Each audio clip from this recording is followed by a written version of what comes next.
जय हिंद दोस्तों, मैं रविंद्र कुमार आपके अपने चैनल हिंदी स्टडी मोशन पर आप सभी का स्वागत करता हूं। दोस्तों, इस वीडियो में हम लेकर आए हैं हिंदी का यह 12वां मॉडल पेपर।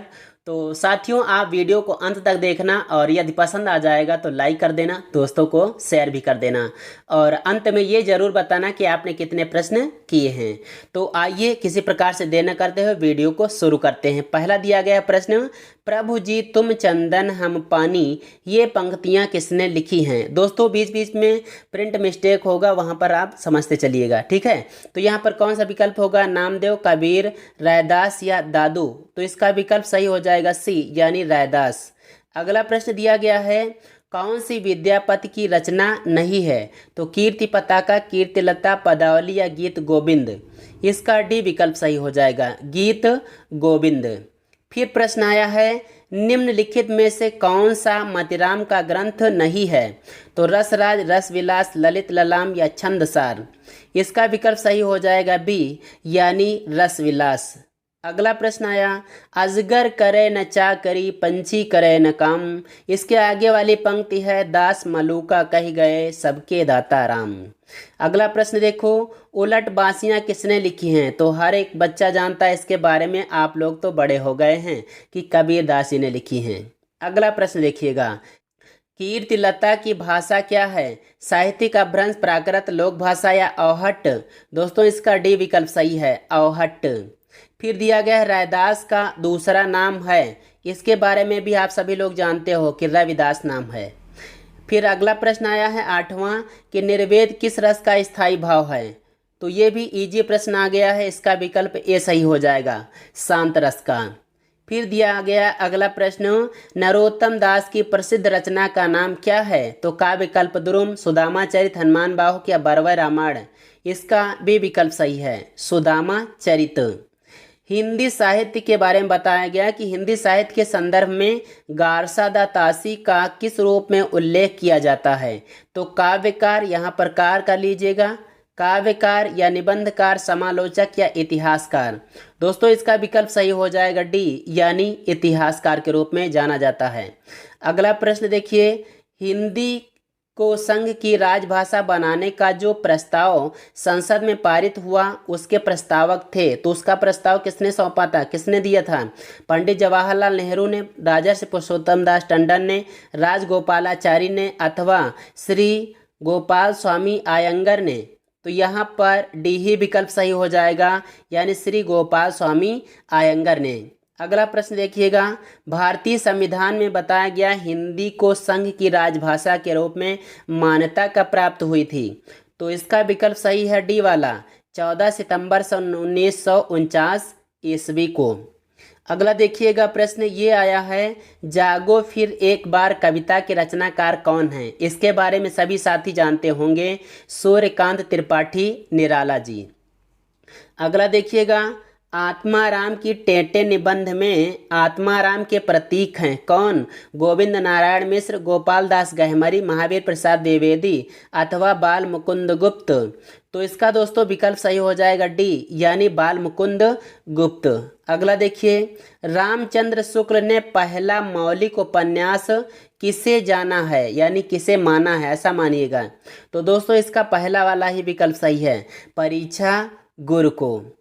फिर देखिए अगला प्रश्न ये आया है, कबीर की भाषा कहलाती है, क्या कहलाती है भाई, सधुकड़ी कहलाती है। क्या कहलाती है, सधुकड़ी या पंचमेल खिचड़ी।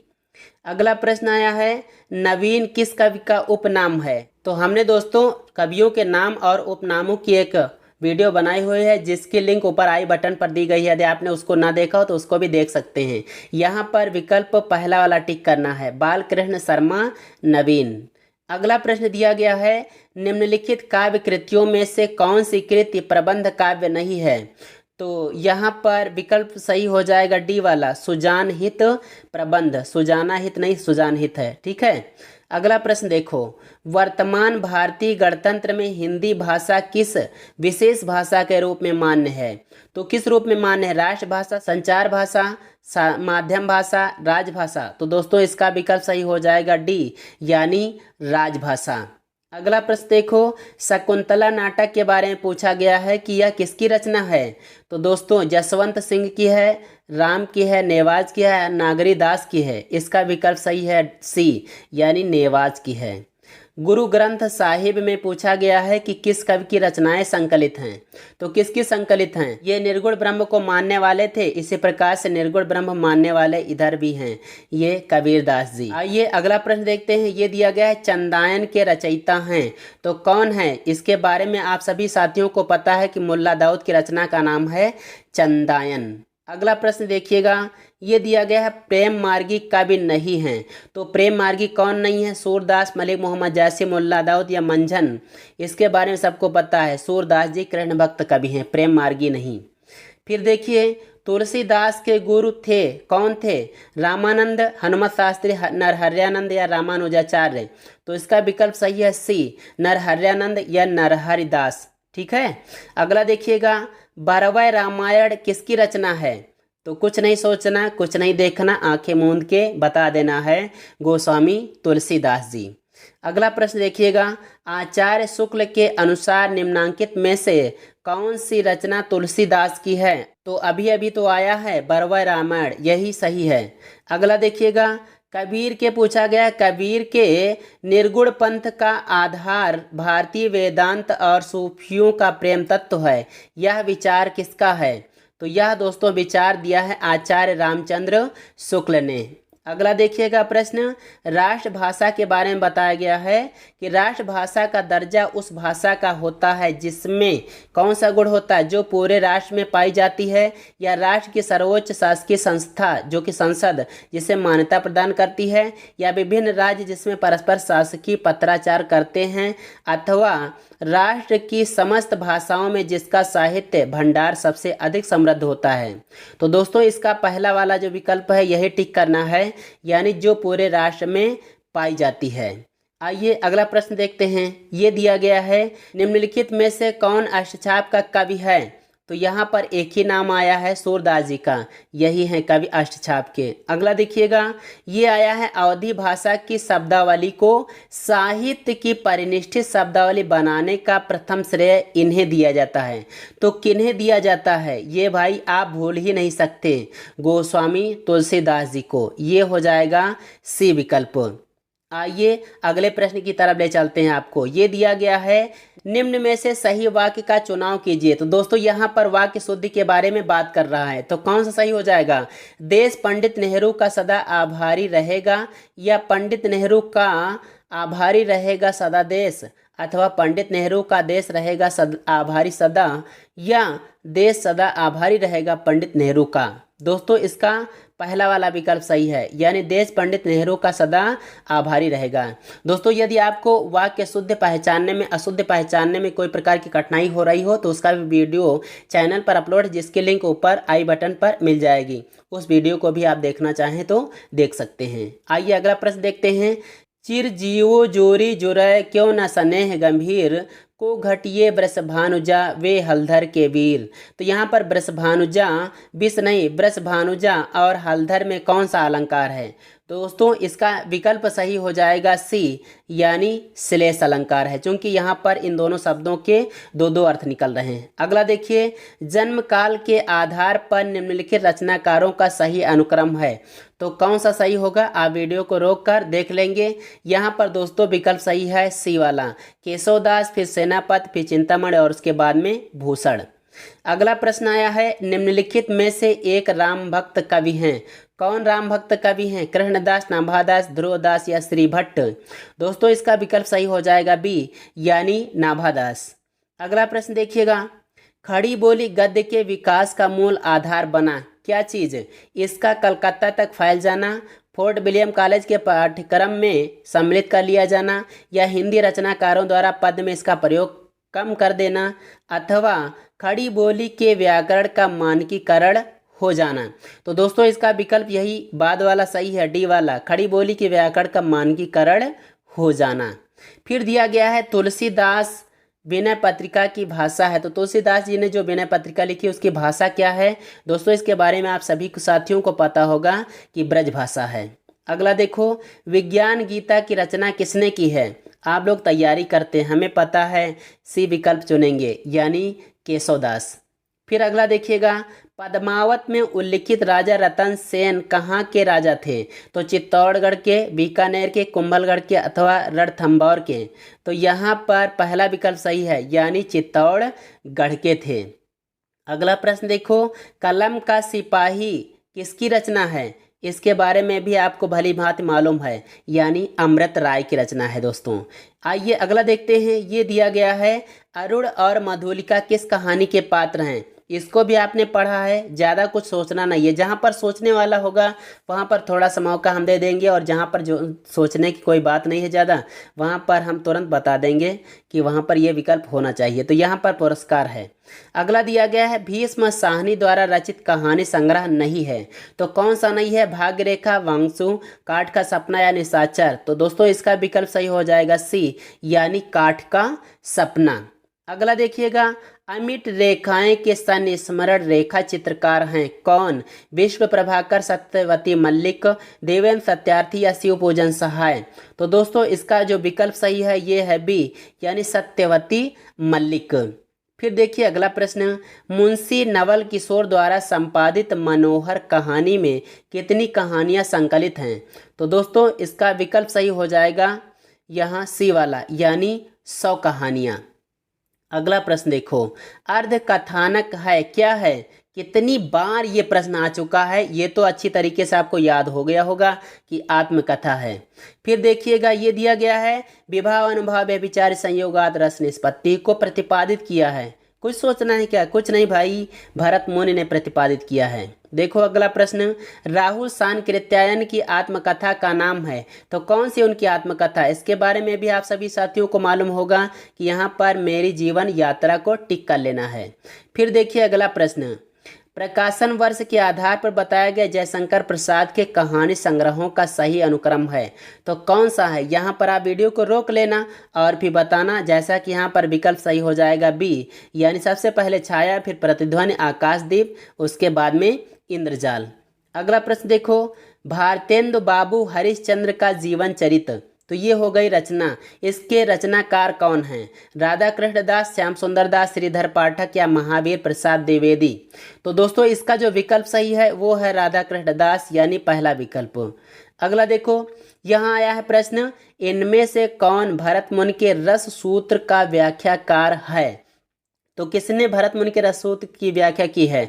यहाँ पर ये बी विकल्प सही हो जाएगा, भट्ट लोल्लट ने। अगला प्रश्न देखो, मेरी जीवन यात्रा किसकी आत्मकथा? अरे भाई कितनी बार आप लोग बताएं और हम कितनी बार पूछें? राहुल सांकृत्यायन, अभी तो टिक किया था आपने। ये देखिएगा अगला प्रश्न आया है, बिल्कुल न्यू है, मणिकर्णिका, कार्णिका नहीं कर्णिका होना चाहिए था, के लेखक हैं कौन है? ओम प्रकाश वाल्मीकि, डॉक्टर रामवीर या तुलसीदास। तुलसीदास नहीं यहाँ पर दोस्तों, इस तुलसीदास को तुलसी राम मानिएगा, ठीक है। फिर अगला है सूरजपाल चौहान। तो दोस्तों ये हो गया आप लोगों के लिए होमवर्क, और आप लोग कमेंट करके बताइएगा आखिर इसका जवाब सही वाला क्या होगा। आइए हम अगला प्रश्न देखते हैं। ये दिया गया है, कामरेड का कोट कहानी के लेखक हैं कौन? विनोद कुमार शुक्ल, अखिलेश, ज्ञान रंजन या संजय। तो इसका विकल्प सही हो जाएगा डी यानी संजय। अगला प्रश्न देखो, नाट्य शास्त्र के प्रणेता हैं तो कौन हैं? भट्ट लोल्लट, भरत मुनि, भट्टनायक, अभिनव गुप्त।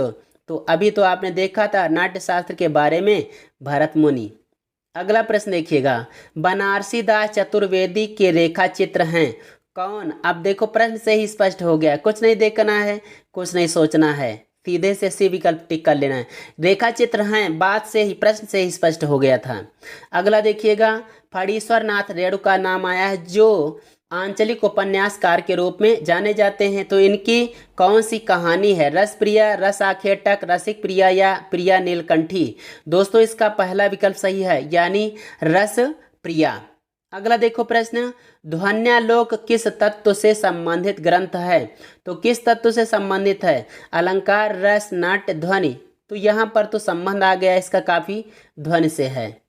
फिर दिया गया प्रश्न अपभ्रंश के बारे में कि अपभ्रंश शब्द का प्रयोग सर्वप्रथम किसने किया था? सबसे पहले किसने किया था दोस्तों? आप सभी को मालूम होगा ना। अच्छा मालूम है तो टिक कर लो भाई, नहीं मालूम है तो भी टिक करना है बी यानी पतंजलि ने। फिर दिया गया है अगला प्रश्न, साहित्यालोचन कृति के रचनाकार हैं, कौन है? श्याम सुंदर दास, लक्ष्मीकांत वर्मा, राम कुमार वर्मा या अशोक वाजपेयी? तो दोस्तों इसका जो विकल्प है ये हो जाएगा श्याम सुंदर दास, पहला विकल्प। फिर दिया गया अगला प्रश्न, लाला श्रीनिवास दास के संयोगिता स्वयंवर की सच्ची समालोचना किसने की थी? तो किसने की थी दोस्तों? रामचंद्र शुक्ल ने, भारतेंद्र ने, बद्री नारायण चौधरी, प्रेमघन ने या बालकृष्ण भट्ट ने? तो दोस्तों इसका जो विकल्प सही है वो है डी वाला, यानी बालकृष्ण भट्ट ने। फिर अगला प्रश्न यानी 60वां आ गया है, मिला तेज से तेज किस विधा की रचना है? जीवनी, आत्मकथा, निबंध या संस्मरण? तो दोस्तों इसका जो विकल्प सही हो जाएगा वो है जीवनी, यानी इसका पहला विकल्प सही है। दोस्तों इसे सुभद्रा कुमारी चौहान की पुत्री सुधा चौहान ने लिखा। आइए अगला प्रश्न देखते हैं, जैनेन्द्र कुमार के बारे में आया है कि जैनेन्द्र कुमार द्वारा रचित कहानी संग्रह नहीं है, तो कौन सा नहीं है? इंसान के खंडहर, नीलम देश की राजकन्या, पाजेब या वातायन? तो यहाँ पर पहला वाला विकल्प सही है, इंसान के खंडहर। फिर अगला प्रश्न देखो, कनक कनक ते सौ गुने मादकता अधिकाय या खाए बौराए जगवा पाए बौराए? कुछ नहीं सोचना भाई, सीधे से टिक कर लो भाई यमक पे। अगला देखो प्रश्न, तो परवारों उर्वशी सुन राधिके सुजान, तू मोहन की उर्वशी कहें उर्वशी समान, उपरोक्त दोहे में कौन सा अलंकार है? तो यहाँ पर उर्वशी उर्वशी 2 बार आया है और 2 बार में अलग अलग अर्थ यानी यमक हो गया। अगला देखिएगा, यहाँ पर दोस्तों दिया गया निर्देश, अब इसको थोड़ा सा आराम से पढ़ा जाएगा, उतना आराम से कि आप लोगों की समझ में आता चले। तो 64 नंबर से 71 प्रश्न संख्या तक आपका यही सब चलेगा। तो इसमें निर्देश दिया गया कि गद्यांश को पढ़कर नीचे दिए गए प्रश्नों के उत्तर दीजिए। आइए हम इस गद्यांश को इत्मीनान से पढ़ते हैं थोड़ा सा, और आपकी समझ में आता चले, इस हिसाब से आप ध्यान से सुनिएगा। बोलने का विवेक, बोलने की कला और पटुता व्यक्ति की शोभा है, उसका आकर्षण है, सुबुद्ध वक्ता अपार जनसमूह का मन मोह लेता है, होता ही ऐसा। मित्रों के बीच सम्मान और प्रेम का केंद्र बिंदु बन जाता है। जो लोग अपनी बात को राई का पहाड़ बनाकर यानी बहुत बड़ा करके उपस्थित करते हैं, वे एक ओर जहां सुनने वाले के धैर्य की परीक्षा लिया करते हैं, वहीं अपना और दूसरे का समय भी अकारण नष्ट किया करते हैं। विषय से हटकर बोलने वालों से, अपनी बात को अकारण खींचते चले जाने वालों से, तथा ऐसे ही मुहावरों और कहावतों का प्रयोग करने वालों से जो उस प्रसंग में ठीक ही ना बैठ रहे हों, लोग ऊब जाते हैं। वाणी का अनुशासन, वाणी का संयम और संतुलन तथा वाणी की मिठास ऐसी शक्ति है जो हर कठिन स्थिति में हमारे अनुकूल ही रहती है, जो मरने के पश्चात भी लोगों की स्मृतियों में हमें अमर बनाए रहती है। हाँ, बहुत कम बोलना या सदैव चुप्पी लगाकर बैठे रहना भी बुरा है, ये भी बात सही है। यह हमारी प्रतिभा और तेज को कुंद कर देता है, यानी जो तेज होता है उसको कम कर देता है। ऐसा व्यक्ति गुफा में रहने वाले उस व्यक्ति की तरह होता है जिसे बहुत दिनों के बाद प्रकाश में आने पर भय लगने लगता है। अतएव कम बोलो। क्या उद्देश्य है? ये उद्देश्य देखिएगा, कम बोलो, सार्थक और हितकर बोलो, यही वाणी का तप है। अब आइए आगे देखते हैं प्रश्नोत्तरों को। देखिए यहाँ पर प्रश्न दिया गया है, इस गद्यांश में व्यक्ति की शोभा और आकर्षण किसे बताया गया है? तो वहाँ पर स्पष्ट लिखा हुआ है इसका 64 का बी विकल्प, यानी कला, पटुता और विवेक को। आइए अगला प्रश्न देखते हैं। यहाँ पर आया है, किस प्रकार का बोलना पसंद नहीं किया जाता? तो यहाँ पर देखिएगा, अनावश्यक रूप से बढ़ा चढ़ा कर कहना, विषय से हटकर व्यर्थ बोलना। 2 विकल्प ऐसे आ गए तो आप सीधे से विकल्प टिक कर लो, डी वाला, क्योंकि यहाँ पर दिया गया उपर्युक्त सभी।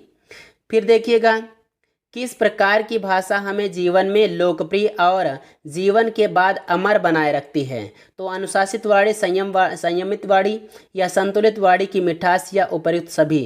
तो यहाँ पर सब चीज़ें आ गई हैं, यानी उपर्युक्त सभी। तो आइए अगला प्रश्न देखते हैं। यहाँ पर अगला प्रश्न आया है, बहुत कम बोलना भी अच्छा क्यों नहीं है?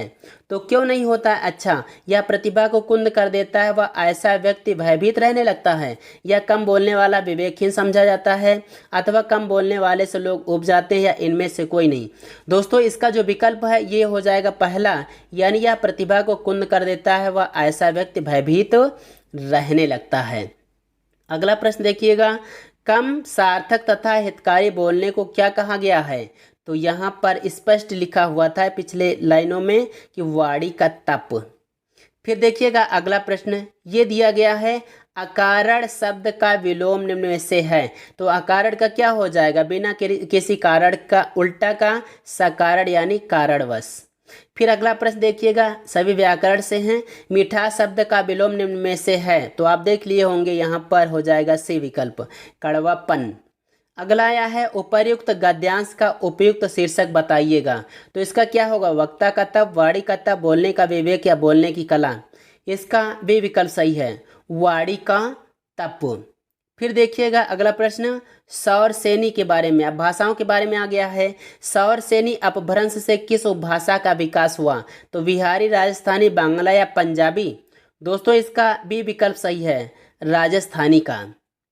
अगला प्रश्न देखिएगा, भाषा का जादूगर किसे कहा जाता है? तो भाषा का जादूगर शिव पूजन सहाय को कहा जाता है। इसके बारे में भी ज़्यादातर साथियों को पता है। अगला प्रश्न देखो, पंजाबी के बारे में आया, पंजाबी भाषा के बारे में। तो इसका विकास अपभ्रंश के किस रूप से हुआ? महाराष्ट्री, मागधी, ब्राह्मण या पैसाची? दोस्तों इसका जो विकल्प सही है वो हो जाएगा पैसाची यानी डी विकल्प। अगला प्रश्न देखो, बिहारी, बांग्ला, उड़िया और असमिया भाषाओं का उद्भव किस अपभ्रंश से हुआ है?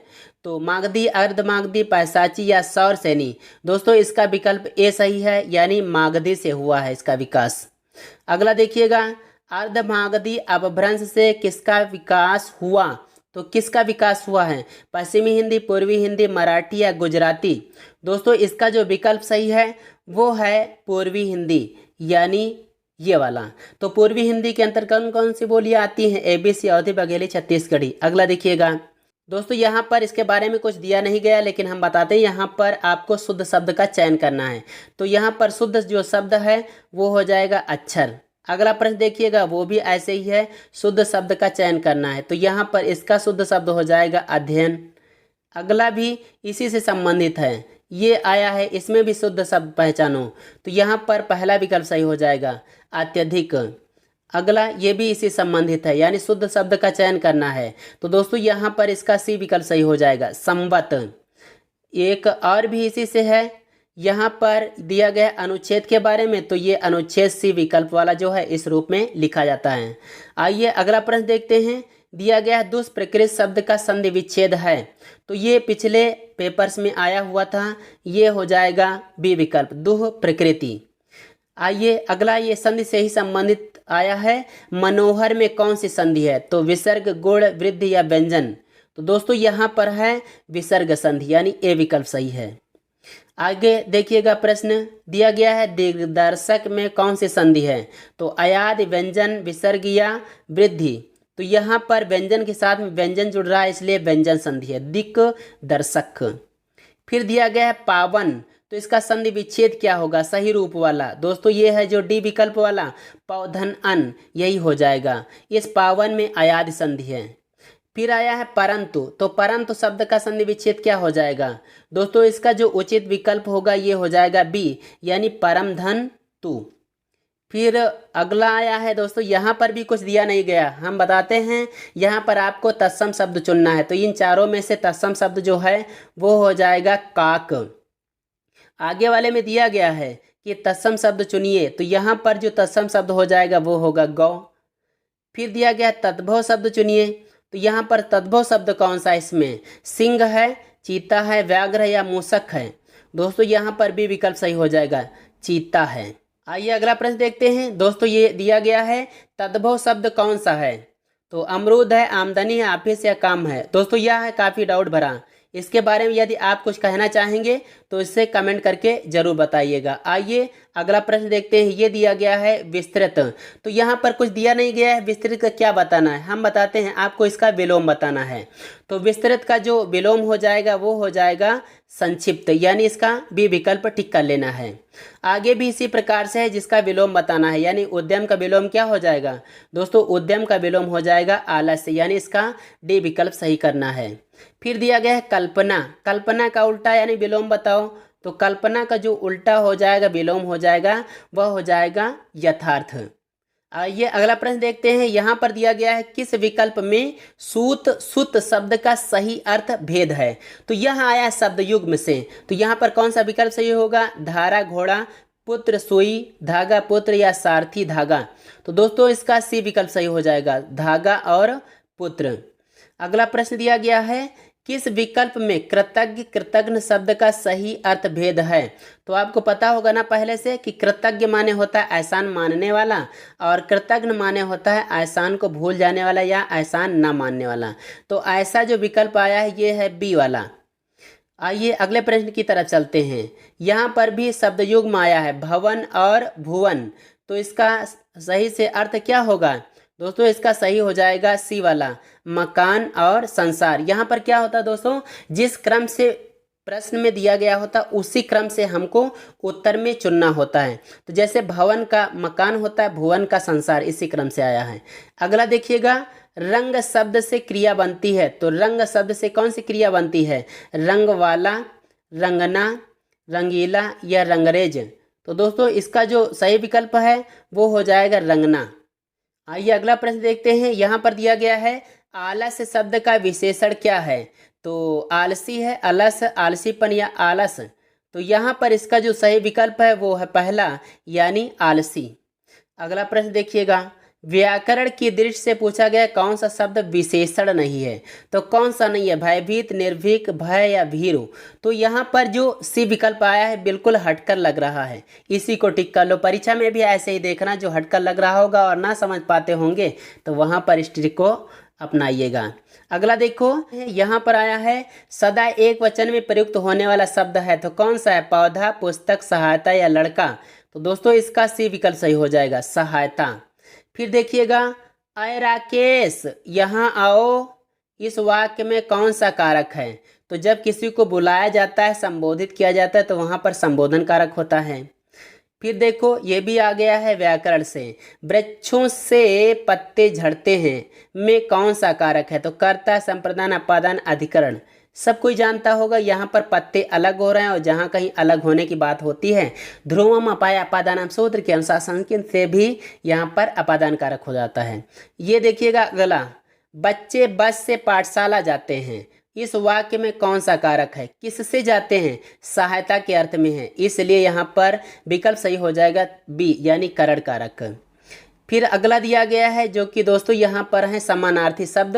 समानार्थी शब्द यहाँ से आपको बताना है, ठीक है। तो यहाँ पर से धवल का क्या होगा, उजला, कोरा, मामूली या चोरी। तो इसका जो दोस्तों पहला वाला विकल्प है उजला, यही हो जाएगा। फिर देखो आज्ञा का बताओ समानार्थी। तो इसका क्या हो जाएगा, नियोग, आदेश, विधि या स्वीकार। तो आज्ञा का हो जाएगा आदेश, यानी बी विकल्प। आगे भी इसी प्रकार से संबंधित है। यहाँ पर दिया गया वर्चस्व। अब वर्चस्व का क्या होगा, सफलता, अधिकतर, प्राबल्य या विजय। तो इसका जो सी विकल्प है प्राबल्य, इसको टिक मारना है। ये देखिएगा अगला, अग्रज निम्न में से किसके लिए प्रयोग होता है। तो किसके लिए होता है, वाक्यांश के लिए एक शब्द। तो छोटे भाई, बड़े भाई, छोटे बड़े दोनों के लिए या इनमें से कोई नहीं। तो दोस्तों इसका जो विकल्प सही हो जाएगा बड़े भाई के लिए, यानी बी विकल्प, यही बिल्कुल सही है। अगला देखो, आग्रह का सही अर्थ बताइए। तो इसका क्या होगा, जब किसी चीज़ के लिए बार बार कहा जाता है उसी को दोस्तों आग्रह कहा जाता है और इसी को हठ बोलते हैं। अगला देखो, निष्फल का सही अर्थ बताइए। तो इसका सही अर्थ क्या होगा, व्यक्ति के लिए प्रयुक्त होता है या कार्य के लिए प्रयुक्त होता है, व्यवहार के लिए प्रयुक्त होता है या बड़ी गलती। तो यहाँ पर इसका जो विकल्प है वह हो जाएगा बी वाला, यानी कार्य के लिए प्रयुक्त होता है। अगला देखो, चंद्रमा तथा ब्राह्मण के लिए एक शब्द है, कौन सा, सोम, द्विज, वर्ण या श्रेष्ठ। तो इसका बी विकल्प सही है, द्विज। अगले प्रश्न की तरफ चलते हैं। किस शब्द में उपसर्ग नहीं है? बहुत इजी आ गया है, इतना इजी आपने कभी देखा होगा क्या? परम। अगला देखिएगा, अत्यंत में कौन सा उपसर्ग लगा हुआ है? तो अति धन अंत मिला देते हैं तो हो जाता है अत्यंत, यानी इस जगह पर दोस्तों बी वाला विकल्प सही है। फिर देखो, किस शब्द में सम उपसर्ग लगा हुआ है?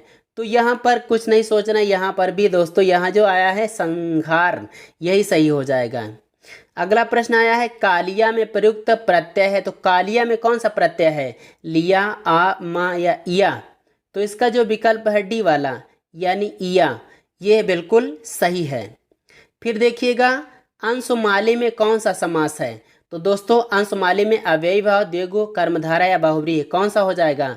यदि आपने यहाँ पर विकल्प चुना होगा बहुव्रीहि यानी डी, तो बिल्कुल सही चुना है।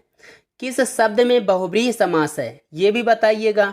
यश प्राप्त, हस्तलिखित, मेघनाद या सप्ताह? तो इसका जो विकल्प सही है सी, इसी पर टिक मार दो। अगला आया है, किस शब्द में तत्पुरुष समास है? अनिच्छा, तिरंगा, आजन्म या घनश्याम? तो यहाँ पर इसका जो विकल्प है पहला वाला अनिच्छा, यही बिल्कुल सही है। अगला प्रश्न देखिएगा, पीताम्बर में कौन सा समास है? तो पीताम्बर में कौन सा समास है, इसके बारे में भी आप सभी जानते होंगे कि यहाँ पर बहुव्रीहि समास है। फिर पंचवटी के बारे में पूछ रहा है, तो पंचवटी में कौन सा समास है? द्विगु, बहुव्रीहि, तत्पुरुष या कर्मधारय? तो यहाँ पर कुछ लग रहा है पंच यानी 5 जुड़ गया है, जहाँ कहीं भी गिनती जुड़ जाती है द्विगु होता है, संख्या पूर्वो द्विगु। संसार में हर तरह के लोग होते हैं, कैसा वाक्य है? तो संकेतवाचक, विधिवाचक, विस्मयादि बोधक या इनमें से कोई नहीं? दोस्तों इसका जो विकल्प सही है वह हो जाएगा बी, यानी यह है विधिवाचक। अगले प्रश्न की तरफ चलते हैं, हम अपने इतिहास के बारे में कितना जानते हैं? तो यह कैसा वाक्य है? दोस्तों यह वाक्य है प्रश्नवाचक। 122वां प्रश्न देखिएगा, ये दिया गया है, पहले पेट भर भोजन करो फिर कोई अन्य काम करो, ये कैसा वाक्य है? तो दोस्तों यह जो वाक्य है यह हो जाएगा टिक ए, यानी आज्ञावाचक। फिर यहाँ पर जो दिया गया है 121, 21 नहीं भाई, इसको आप 23 कर लीजिएगा। दोस्तों यहाँ पर सही वाक्य का चयन करना है, जो भी सही हो। तो परीक्षा के एकमात्र 4 ही दिन बचे हैं, परीक्षा में केवल 4 दिन बचे हैं, परीक्षा के एकमात्र 4 दिन बचे हैं, कोई त्रुटि नहीं। तो इसके बारे में आप समझ लिए होंगे। यहाँ पर दोस्तों विकल्प सही हो जाएगा बी, यानी परीक्षा में केवल 4 दिन बचे हैं। अगला देखो, यानी 124वां यहाँ पर दिया गया है, यह भी इसी प्रकार से है, सही वाक्य का चयन करना है। तो भारत में अनेक जाति हैं, भारत में अनेकों जाति हैं, भारत में अनेक जातियां हैं या भारत में अनेकों जातियां हैं? तो इसका जो सही विकल्प हो जाएगा भारत में अनेक जातियां हैं, यानी सी वाला। तो बिल्कुल सही चुने होंगे आप। दोस्तों आइए आज का अंतिम और 125वां प्रश्न देखते हैं। ये दिया गया है, उसके प्राण निकल गए, ये वाक्य सही है क्या? या उसका प्राण निकल गया, उसका प्राण पखेरु उड़ गया, प्राण उसका खत्म हो गया? तो दोस्तों इसका पहला वाला विकल्प आपने टिक कर लिया होगा, यही बिल्कुल सही है। तो साथियों यह वीडियो आपको कैसा लगा इसको आप कमेंट करके बताइए। साथ साथ में यदि अच्छा लगा हो तो लाइक भी कर देना, दोस्तों को भी शेयर करना, और यदि आप इस चैनल पर नए हो ना तो चैनल को भी सब्सक्राइब कर लेना, क्योंकि ऐसे ही वीडियो हम निरंतर लाते रहेंगे और यह प्रैक्टिस सेट बराबर चलता रहेगा, ये चलेगा परीक्षा तक, तब तक कि आपकी तैयारी पूर्ण हो जाएगी। तो साथियों और ये भी बताइएगा कि आपने कितने प्रश्न किए हैं, ये कमेंट करके ज़रूर बताना। आइए दोस्तों चलते हैं, अगले वीडियो में हम अगले मॉडल पेपर को लेकर फिर से उपस्थित होंगे। जय हिंद, वंदे मातरम।